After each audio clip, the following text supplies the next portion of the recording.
Hey, what's up, y'all? It's Will, and with Schedule Fly, and I'm excited to have Gina Stefani on the phone with me today. She's in Chicago, outside of Chicago. She and her husband moved a month ago from within downtown Chicago to a home outside of town near where she grew up. So they went through a move, through all this, in addition to the fact that she and her family have been in the hospitality business for quite some time in Chicago and have a wonderful, wonderful brand. So Gina, thank you for taking the time to do this with so much going on right now. I appreciate it, and I know everybody listening will appreciate it. And looking forward to just kind of catching up under unfortunate circumstances. Yeah, I mean, the best we can do right now is to communicate with each other, and everyone's kind of feeling the same thing. So it's nice to, continue that communication, see kind of how people are feeling, checking in on people, etc. Because, I don't think anybody really could plan for what we're going through right now.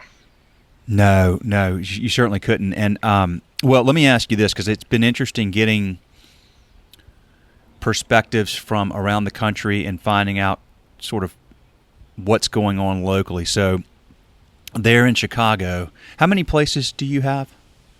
So we have 7 full-service restaurants, but we go by our liquor licenses. So we have 16 liquor licenses. Okay, that's so right. Some of those are summer properties, but 7 full-service restaurants. 7 full. And are you doing any business right now through takeout or delivery, or are you shut down?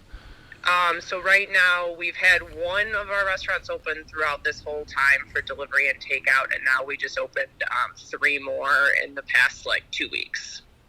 What is it like in Chicago right now? Because I just, it's hard to keep up with the hot spots and all that kind of stuff. What's going on there? Yeah, so we've just now our stay-at-home order's just now been extended to the end of May, which I think the biggest kind of stressful point is just not knowing, when that day is going to come where we're able to open it again or what it looks like.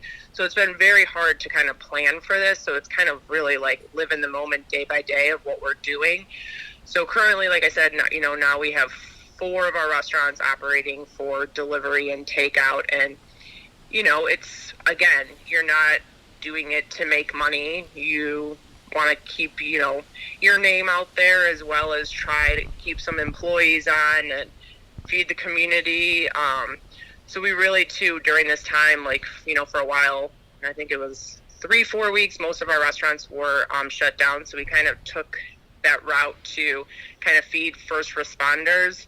So we've been going around to all hospitals and firehouses, police stations over the course of the last month, and donating food, because we just really don't know what to do. So we're just trying to put our time and energy into something positive, because it's really hard, like I said, to plan for what it looks like to open. Because as you see, many states are, some are starting to open, and it seems like everybody's guidelines are kind of different. So we really don't know what to expect. It's impossible.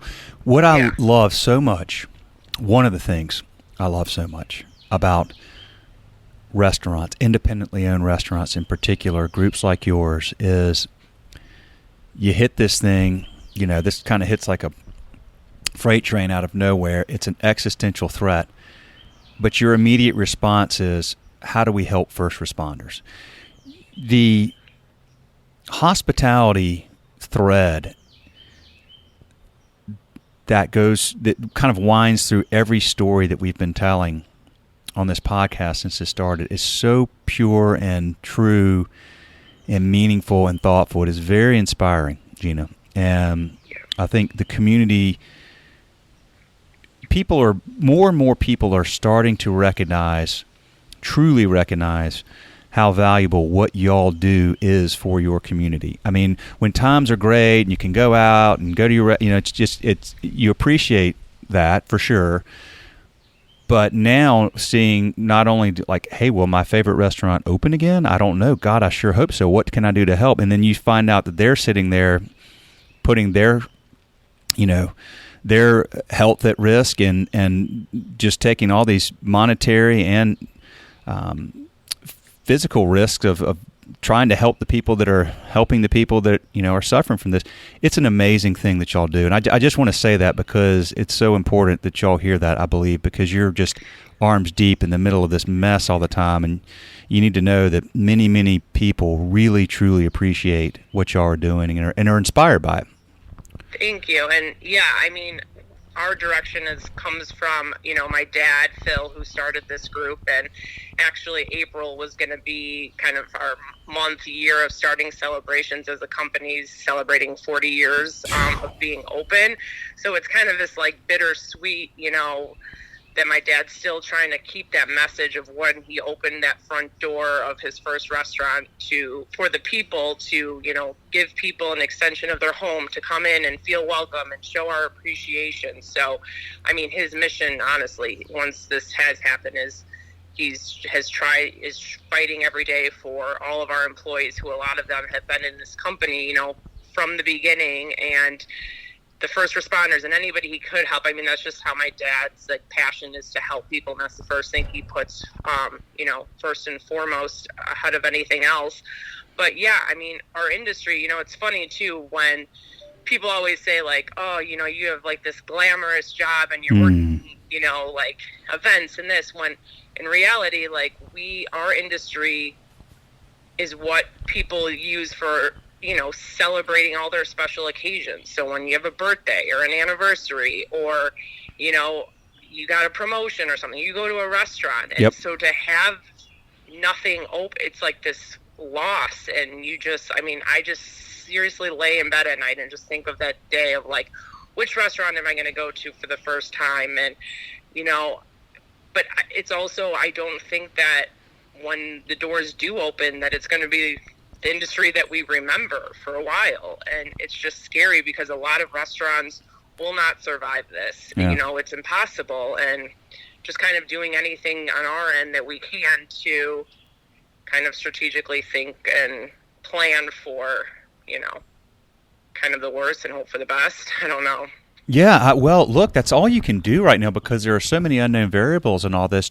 When you plan, I mean, how do you model this? Do you say, okay, well, if, for the next 12 to 18 months, we're only at, I don't know, whatever, 70% of our, do you go through multiple scenarios and figure out what's break even, what's, Yeah, it's just hard because in reality, if a restaurant operates like 85 to 90% capacity, that kind of goes with all their fixed numbers and everything, and that's survival. If we have to go to 50 to 25, it's truly, for us, it will be impossible to make ends meet. Sure. If your rent stays the same, all these fixed costs stay the same.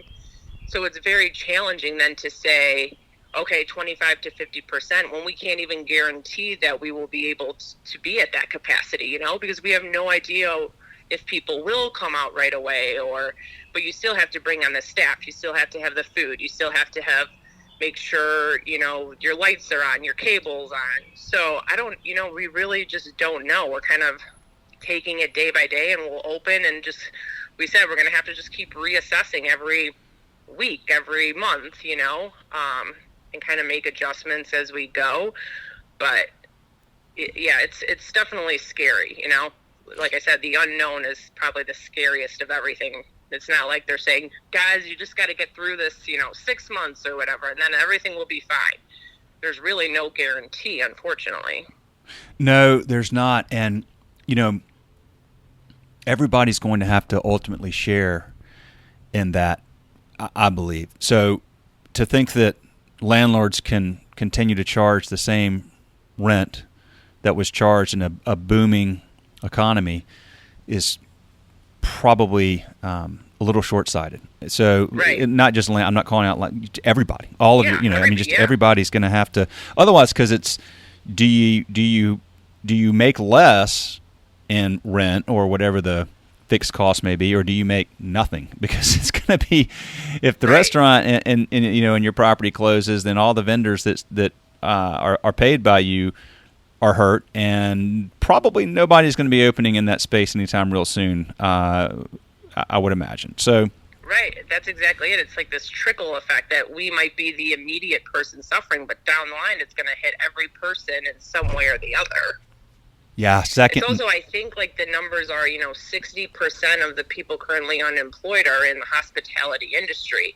And if these restaurants aren't all opening, like that's still keeping so many people out of jobs.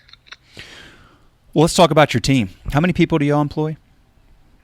So we have about 500 full-time employees. Okay. And have you furloughed all of them? Yeah, pretty much. I mean, I'd say 75%, 80% are currently furloughed. Okay. How are they doing, generally? That's the other kind of thing that is kind of, we don't really see. A lot of people are doing actually okay. I think, right now, those that have been able to collect the unemployment, there's two sides, right? Because you have those people that are home right now that are able to collect unemployment and are potentially getting relatively close to what they get, or some are even getting more. So they're kind of comfortable. You have this other side that is not collecting unemployment, and they have gone out to get the jobs right away at the grocery stores just to try to continue to bring in money. So there's the two sides, but the people that are, comfortable, we also are kind of concerned, like, are they going to want to come back? Is the government then is there going to be a new kind of guidelines instilled, a cutoff date?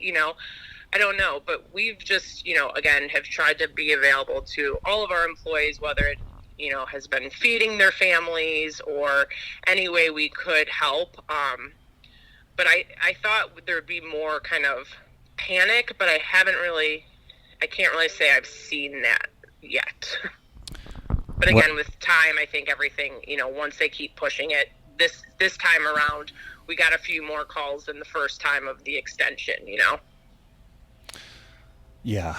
Well, hopefully people are smart enough to realize that riding the unemployment bus is going to be a hard stop when it ends. So, and unfortunately, at that point, if you do ride this out to the end of July or however long it lasts, then you're going to have a really hard time finding a job after that, because there are going to be fewer jobs. There's going to be fewer restaurants open, unfortunately, and fewer retailers and so forth. So more people, fewer jobs doesn't work in your favor. So right. I hope people are thinking through that. Even just like that kind of, what this does, and all, I've been reading some articles, just like kind of the secondary issues that are going to come out of this, like people's mental state, even me, like not being on a schedule of like how I've been operating for the last however many years of my life, and using my brain every day in certain ways, and not even using, these skills that I have done, those what happens, like, when you've been home for 2 months and then you kind of go back to work, how long does it take to kind of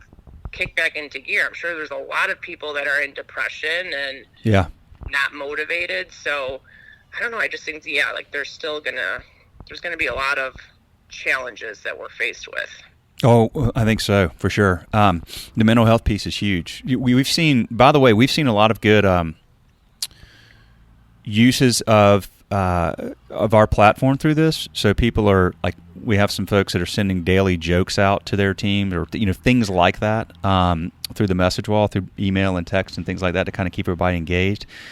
So just a couple of tips there, if y'all want to think through ways you can use ScheduleFly. I appreciate everything you guys have done. You've truly been amazing, and that's our number one way to communicate with our team. So we appreciate you keeping those channels open and available to us. Oh, for sure, 100%. That is how we communicate every day. Yeah, I mean that's so big, because people, if they've been furloughed, they don't know if and when their employer is going to reopen. They're isolated. I mean, that's a tough spot. So mentally, that's really challenging. And then in addition to the fact that we're facing something that not even, if you're 25 and working in a restaurant and you've just been let off, I mean, not even your parents know what to think of all this. I'm 45. I have no clue. I told my kids, like, we just don't know. I mean, even my parents don't know. Yeah. And I think that's like one of the hard things too, like on an executive level, like to not have answers for your team, so even the individual managers at the location have just been sending out messages kind of like, hey, we're all watching the same news, but just know we're here if you need anything. We don't really have much to report or kind of, a plan yet, but just want you to know we're thinking about you. Please reach out if you need food, have questions, like we're here to help. But that's the hardest thing, is not having these answers that you're used to, giving. No, it really is. It's not being able to plan is very challenging, and it will probably change the way people plan going forward, I would think, because, there was this quote ironically from, it's a great quote, and the metaphor is phenomenal, but from Mike Tyson, who once said, everybody has a plan until they get punched in the mouth. And that's, you have to plan, you need to plan, but you also, I think now, a lot of us are realizing, well, you got to have a plan, but you need to have a lot of margin in that plan too for, worst case. And I mean, it's tough. And by the way, getting back to your point about people thinking it's such a luxurious thing, and I had another owner told me one time that, he said, like, sitting at the bar and, buying a customer a drink or something that looks so sexy and cool, and you're in this restaurant and all these people are having fun. He's like, that's 0.5% of what I do. It's not, it is a really, but one of the things I was telling some of my friends yesterday is, they were saying, well, what's going on with your customers and independent restaurants? We hear a lot about how badly they're being impacted. Like, I don't really know what's going to happen, but I know this. I know that anybody that owns and runs an independent restaurant, especially if they've been doing it, for more than a year or whatever, that has done it successfully for some time, is creative, is driven, is intentional, is gritty, and hustles, and has drive and vision, and they're going to figure this out. The good operators, I mean, your dad's been doing this 40 years. Hasn't faced this before. Your team, you'll figure this out, and fortunately, as you said, the good thing, I mean, if there is any good thing, I keep trying to find silver linings in this, but because we are all into it, we kind of have to all figure it out, right? Like, it's not like, oh, well, that restaurant or that restaurant group made a big mistake and now they may not be able to continue to operate. No. It's, we're all in this, right? So there is a little comfort in knowing that, you're going to be working on it, but so are your customers, so are your vendors, everybody trying to work through this, because we all want our favorite restaurants to thrive. I definitely truly feel fortunate that I do have, my dad is kind of the person that I'm watching, because I find myself, like, there's days I wake up and I'm just in pure panic, and then I talk to him, who he's probably, like I said, times 20 of what I'm experiencing. He has the whole company the last 40 years that he's literally given his life for, but to see and just listen to him, like, we will get through this, we are all together, and he's just talking to so many people just within the city and everything. And I mean, that's the only thing we can take, right? Because if we all say, like, yep, we're done, this isn't going to ever work, then we might as well not even fight for it, and just give up. But he's truly fighting for it every day, which then, if anything, again, makes me motivated, and just finding our team. I mean, we have so many of our employees who do check in with us weekly and even though that they are furloughed, like, what can we do? We don't care. We want to come in. Like, we want these doors to open. So, that's just, what keeps us obviously going every day, is for our team and just even all of our loyal customers. Like, that's the incredible part. Just even like with the delivery service, like I said, we're not making money by doing this, but in such bad times and scary times, it's nice to have that customer that you have saw weekly sitting at the bar now coming in to pick up food, and still having that, interaction or that conversation over the phone. So yeah, I mean, I can only hope that in 6 months, a few months from now, we're having another conversation and we're talking about how we got out of this and, all the experience, from this experience, everything that we have gained and has only made us stronger and better, hopefully, We will. We absolutely will. Yeah. We'll have that conversation. I'm very confident of that. It is tough in the middle of this. You're in the eye of the storm, and it's hard. I'm very happy to hear and not surprised to hear that your dad is looking at it that way. There is a saying that I love that I try to tell myself every day, even just as a husband and father, in addition to a business person. But it's calm is contagious, and when you think about that, it's so true. We as leaders, we have to be calm and we have to be as positive as possible. And people will pick up on that, and they'll follow suit. And when you are calm, then you are more creative, and you're able to capture and harness all that you need to do exactly what your dad said, which is pull together and get through this. And so, yeah, that's such a great thing. That's so true. Tell me about your employees. What do you have conversations with them, or are they expressing concern about, hey, we want to reopen, we want to get, so let's say the end of May or whatever, if y'all get the go ahead and you open, are there people that are saying, yeah, but I don't know if I want to put myself at, it's a weird thing, we don't really know, like we don't know enough yet because testing's been limited and we don't know how many people have actually had it and didn't even know it. I kind of think I'm one of them. I don't know though because I can't get to sure. So but then if you and of course the media, I don't want to get into too much of that, but their whole business model is to kind of keep people panicked so they stay tuned in. So it's just so hard to figure this out. You're a young person, you're going, I need to make money, I want to go back, but right now I'm getting a lot of money on unemployment, and if I go back, am I going to put myself at risk or my parents at risk? Is that a conversation you all are having? That hasn't really come up yet, but it will 100% will. Yeah. I just don't think we've faced it yet, just because we haven't really had the opportunity to kind of reach out to people yet and start bringing in loads kind of back. But I think there's such a fear now, and the longer that this continues, a lot of people, the fear is, going to get worse. I have my best friend, she's been in the house alone for 46 days. She has a true fear, hasn't even taken a walk, has sat on her balcony.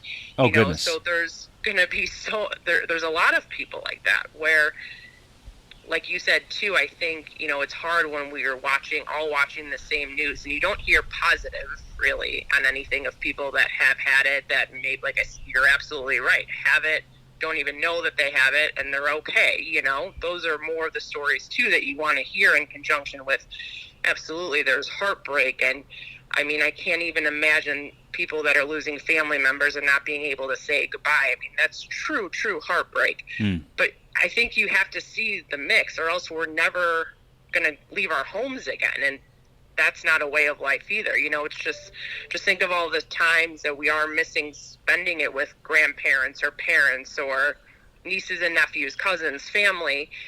We're not going to get that time back. So at some point, hopefully we'll be told, leave your house, return back to normal as best as you can, follow, these new kind of set of guidelines to help, prevent what you can.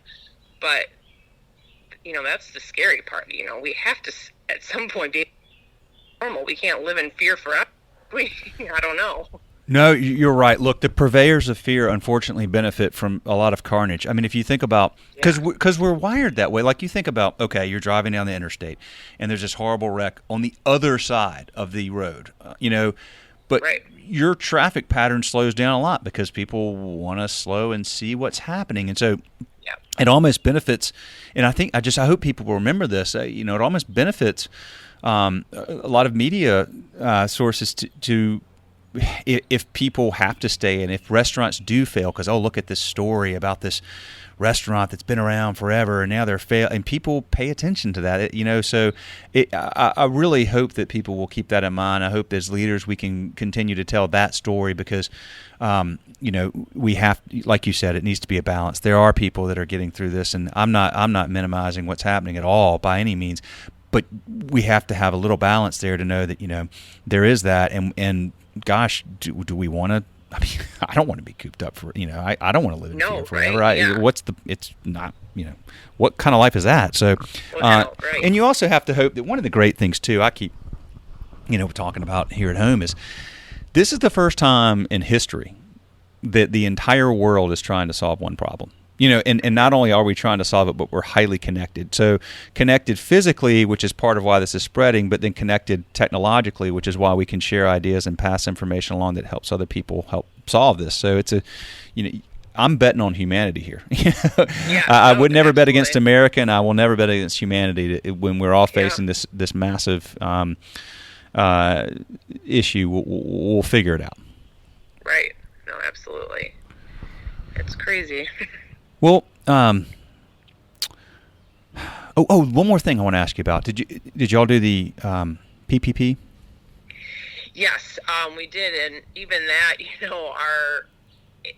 there's definitely still kinks that need to be figured out because, right now they're saying you spend it within that 8-week period or give it back, and it's very hard to do that when we're not open. So I think they're kind of looking into, I believe that they're, kind of taking that all into account, and hopefully they'll come up with kind of a modified plan for that, because right now that doesn't really, unfortunately, do much.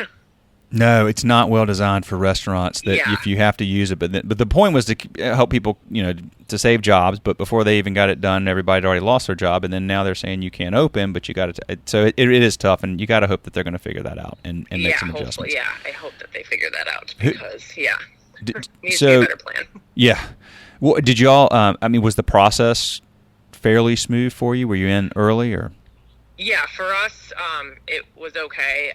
We received it, but it expires, June 15th for us, which, like I said, half of our companies, more than half is furloughed right now, and our restaurants aren't operating. And it's a tricky thing because even if we were to bring everybody back for that, if we're not open by June, we're kind of in the same boat, and it doesn't make sense, So we're kind of just waiting to see if it gets modified before we kind of do anything. Okay, gotcha. Who are you? Are there any other folks in the industry that you're paying attention to or following through this, just to see what they're saying or doing in other parts of the country or there in Chicago? Our CFO is on the board of the Illinois Restaurant Association, and just between connections and, my dad and our group have just been around, so we are in contact with several groups within the city, and everyone's kind of speaking the same language of even those restaurants that are, at the top and bringing, the most dollars, like they're also concerned, there's nobody out there in our industry that's safe, so everyone is, but that's, you can, like you said, looking at the positive things, this is definitely unified. And when you see restaurants that are on paper competitors, we're all working together to truly figure out what's working for one group, and then that's the only way we can do it. Hey, what are you guys doing? Yeah, and kind of all work together. Absolutely. Yeah, we have to share ideas right now and help each other. Everybody there's only upside for that for everybody. Okay, well.